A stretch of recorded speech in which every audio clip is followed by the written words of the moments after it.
Come.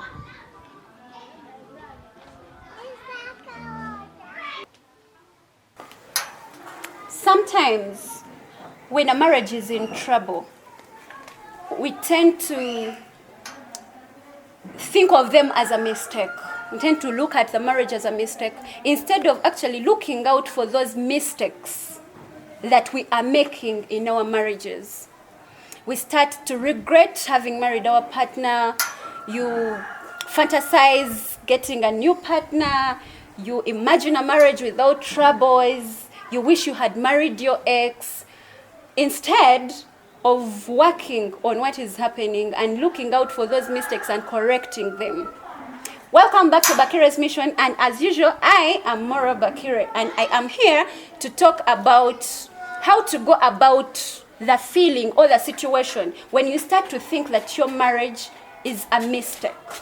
I would like us to talk about how to deal with this situation, how to handle your marriage, or what to do in a situation or a period or a season when you actually feel like your marriage is a mistake. You feel like you made a mistake to get into this marriage. How do you handle that? How do you go over that? How do you actually deal with that situation?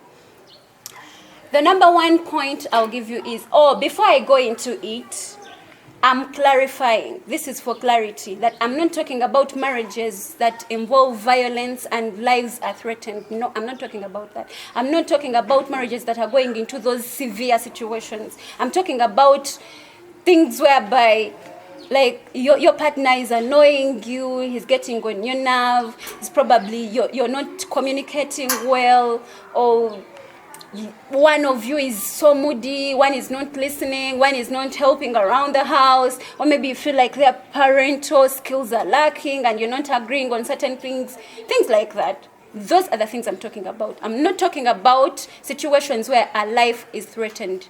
Clarity, I'm not talking about that. Let's dig in. The number one thing you should remember is your vow. Remember your vow. Okay? When you just I won't go much into the vow, but just remember the vow you made before God and man, before your family, for the priests or the imams, whatever. Just remember the vow that you made to your husband as you said, I do. That you made to your wife as you said, I do. Just remember that. Think about it, and it will help you. It will make you actually want to do the best for this marriage instead of starting to regret having got into it in the first place. Okay? Number two, it's not imagine.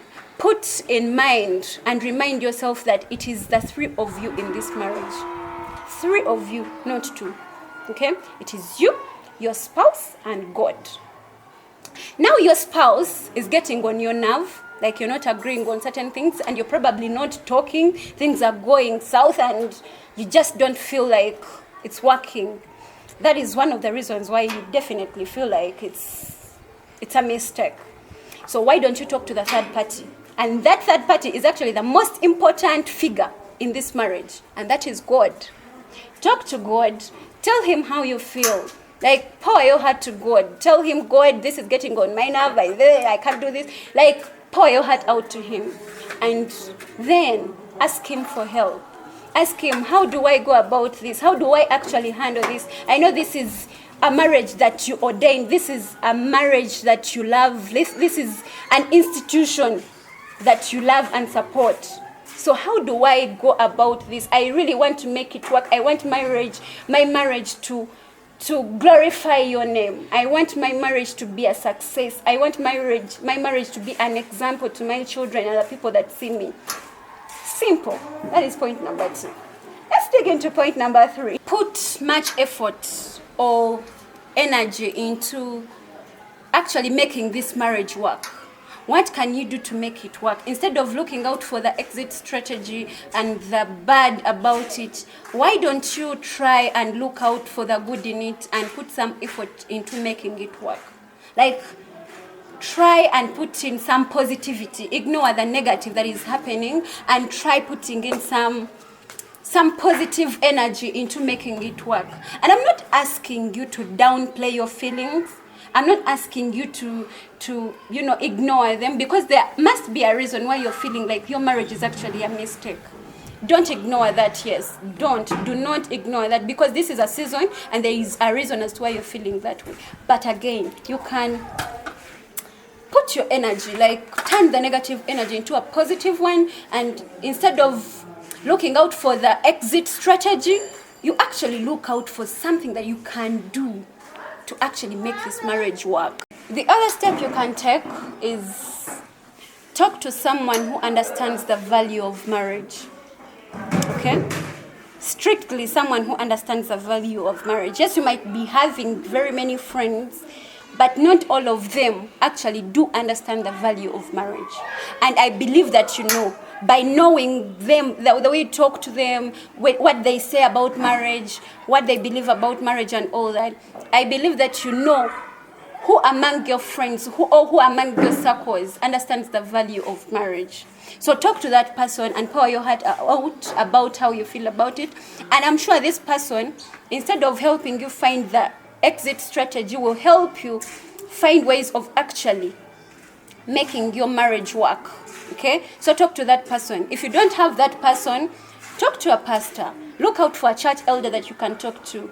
Talk to someone who you believe has been married for quite some time, maybe, or someone that has seemingly, because you can't know what happens inside the marriage, but seemingly has a happy marriage. You can talk to that person. And it's not about, though I've said for someone who has been married for quite some time, it doesn't mean that everyone that has been married or has married for a long time actually understands the value of marriage. Some are there for the money, for the fame, for the comfort, for the everything.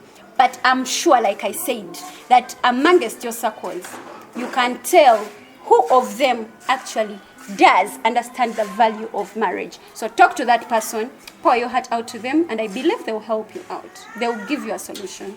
The fifth step that you can take to overcome this weird, ugly feeling of guilt, of blame, of feeling like you made a mistake by getting into this marriage, is by identifying and focusing on your partner's virtues, your partner's good side, your partner's good deeds. There is nobody, and absolutely nobody, who only has vices and no virtues. You wouldn't have gotten married to that person in the first place. There has to be a reason why you did. There has to be a good side of them. Yes, he's not helping around the house, but he's hardworking, he's providing, he loves the children. Just identify the virtues and focus on that. Because just like him, you are not perfect. None of us is. So focus on the good side of him and build on that. Ride on that. Ride on the good side. Because just like he has the bad side, which is making you feel the way you're feeling right now, you also have a bad side. Yes, you do. So focus on his good side. Ride on that. Build on that. And with God as the pillar of that marriage, it is definitely going to work. Bakire's mission wishes you a happy one. I hope that you overcome that feeling of emptiness and the feeling of you made a mistake.